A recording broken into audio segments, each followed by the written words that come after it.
Hey everybody, I hope everyone's doing well today. Today should be another interesting video. Controversial topic. I don't think so, but we're going to talk about the Wired for Sound Remedy Reclocker. So do me a favor, sit back, relax, and we'll get going on this review.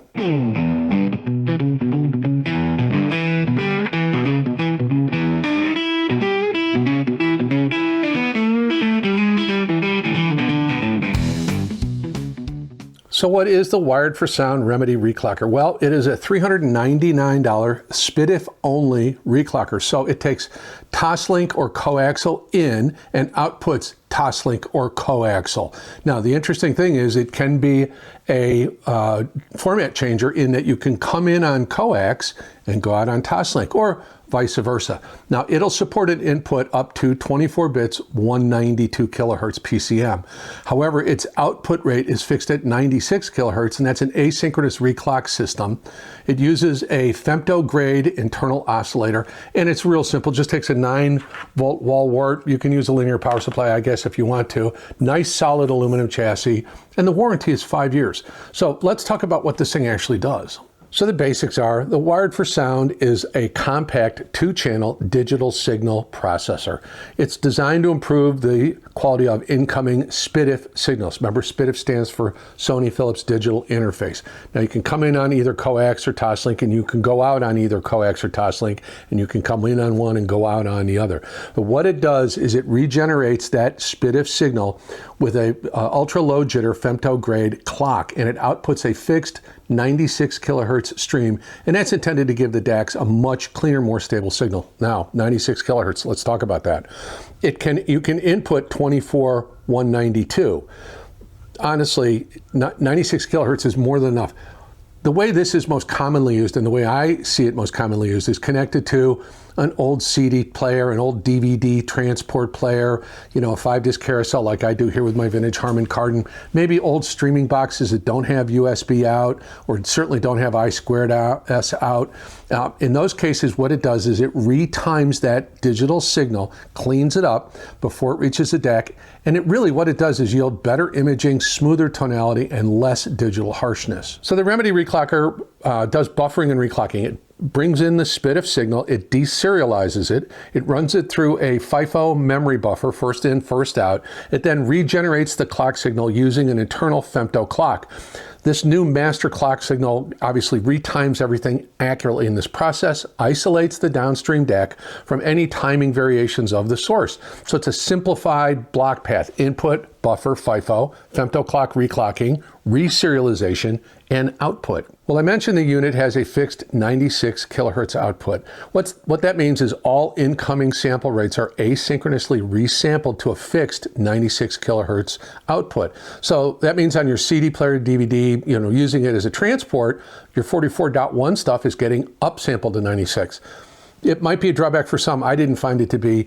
Anything 192 is going to be resampled down to 96 kilohertz. And I don't think that's an issue. The advantages are, it means your DAC's going to receive a real stable, low jitter signal, and it simplifies system compatibility.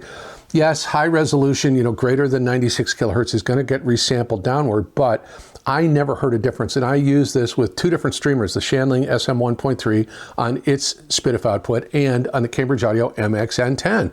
I never noticed anything.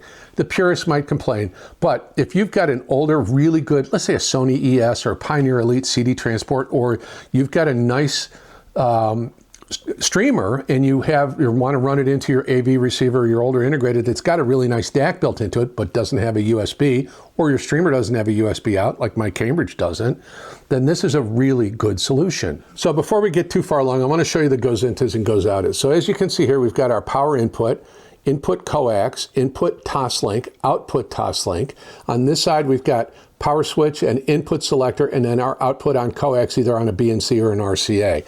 So this has good flexibility to go into, like I said, your AVR or your integrated amp, or a DAC maybe that lacks a USB, or you want to feed that DAC a good clean signal from a CD transport. this is your solution. So this might have a couple of limitations. You know, some people might think the 96 kilohertz fixed sample rate, output rate is a limitation. I didn't think so, not at all. This also, it can't correct corrupted upstream data, and it can't restore native high res. It's only going to give you 96 kilohertz.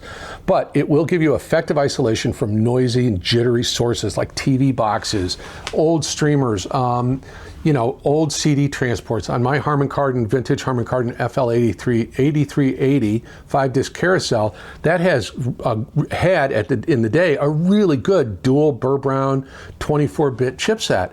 Running a coax out of that into this, oh my gosh, it sounded like a completely different device. It was wonderful sounding. Now, I also ran streamers through it that can do 24-192, and did output 24-192, and I'll be honest with you, I didn't hear much of a difference at all. So the strengths of this device are, it effectively isolates your DAC from noisy, jittery sources, like TV boxes, old streamers, you know, vintage, or, you know, any CD transport, honestly, even modern ones. It's compact, flexible, and the multiple outputs are active all the time. This is relatively affordable. This is the least expensive SPIDF Reclocker I know of. Almost all the other ones I've talked about that are, you know, under this price point only take USB in, and it's really nice. You know, drawbacks, all right, somebody might feel that 96 kilohertz is a weakness. I didn't care. The wall wart power supply, some people might think is a weakness. You could use a linear power supply. But what Remedy gave me was, they call this the Remedy Recovery. And what it is a DC noise filter. So it goes in line between the wall wart and the reclocker unit, and it cleans it up. And this can work on any, not just for Remedy wall warts. So this combination, the recovery and the wall wart, I thought I heard a difference plugging this in for sure. Then I also plugged in a linear power supply into the Remedy, and the difference I heard between the linear power supply and these two was much less than the difference I heard with this by itself versus this with this. So the little recovery is a cool little piece, 99 bucks. It's well worth it, and cheaper than a lot of linear power supplies. So let's talk about how you would connect this to your existing system. So the way you'd want to connect this up in your system is you'd want to come out whatever your SPIDF source is, CD player, streamer, whatever. You can come out on the Toslink, you can come out on coax, it doesn't matter. If you come out on coax, make sure that your cable is a true 75 ohm digital coaxial cable. Now, you can get them, Amazon Basics has them. They're okay. 75 ohms is fine. I'd much rather see you do something a little bit different. I use Wyred for sound. I'll put a link for a couple of cable choices in the video description if you're interested. So, again, make sure you use a true a true 75 ohm connector. You also want to, and I truly believe this, if you don't have a 9-volt linear power supply, don't spend the money on that, because you could spend 150, 200 bucks. Use the supplied little wall wart, and then for 99 bucks you get the recovery, and this thing really made a difference, and it'll make it really nice. So let's wrap this up. So what's the verdict on the Wyred for Sound Remedy Reclocker? Well, this is really a precisely engineered, really kind of single-purpose tool. It's a reclocker for cleaning up suboptimal SPIDF data streams. And it performs very well. It's a very competent device. Systems plagued by jittery or unstable sources, vintage CD players, vintage streamers, you know, old cheap Walmart DVD players. It can yield noticeable audio improvements in smoothness and spatial coherence. Imaging is much better. I found that to be the case. And it's like I said, I ran it through a lot of high-end systems. Using my old vintage Harman Kardon, it was great. Using the primarily the Cambridge Audio MXN10, which doesn't have a USB output. Now, it's got SPIDF output, and it's got analog output because it's got a built-in DAC. I ran the SPIDF output through this into the Live Harmony, and I also ran it into the Gustard R30. And I noticed a difference. It was much cleaner sounding, really nice. 399 bucks. This is not cheap, but it can be a really good solution, especially if you've got some good vintage gear. You've got a nice integrated you already like. You don't want to be screwing around with DACs and everything else. Come out of your CD player, coax or optical into this. Come out of this coaxial or optical into your DAC in your built-in, you know, in your AVR or in your integrated amplifier. And I'm telling you, you're going to hear a big difference. Really nice. So, big thumbs up for this. Wyred for Sound Remedy Reclocker. Now, there will be a link in the video description to Wyred for Sound's webpage. You want more information? I have no affiliation with them. Well, hopefully you enjoyed that video. This is an interesting little device, and it is kind of a niche device without question, but I really thought it made a big improvement. So anyway, if you liked the video, please consider giving me a like. Please consider subscribing. Maybe you'd want to ring the bell so you get notified the next time I put out a video. Please subscribe. It helps the channel grow. Right now, my subscriber count is surprisingly high. I'm so pleased and so happy. And that manufacturers that are more willing to send me stuff that we can share and learn about together. So please consider that. I would like, as I always do, like to take a moment to thank my current subscribers and channel members. Guys, your support has been very appreciated. As I mentioned, there will be a link to Wired for Sound's website in the video description.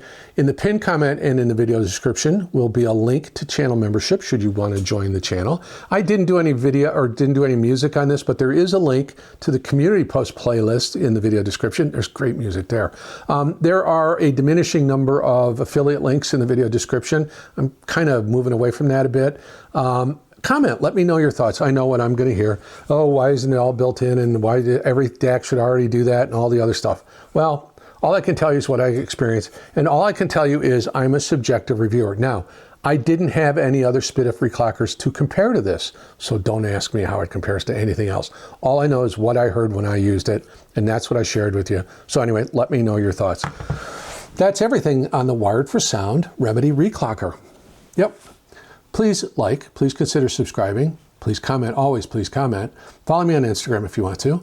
My name is Ed Homewood. This is the Old Guy Hi-Fi channel, and now, please, take some time today, put on your favorite piece of music, sit down, relax, and just unwind. Thanks so much for your time. I really appreciate it. I hope you have a wonderful day.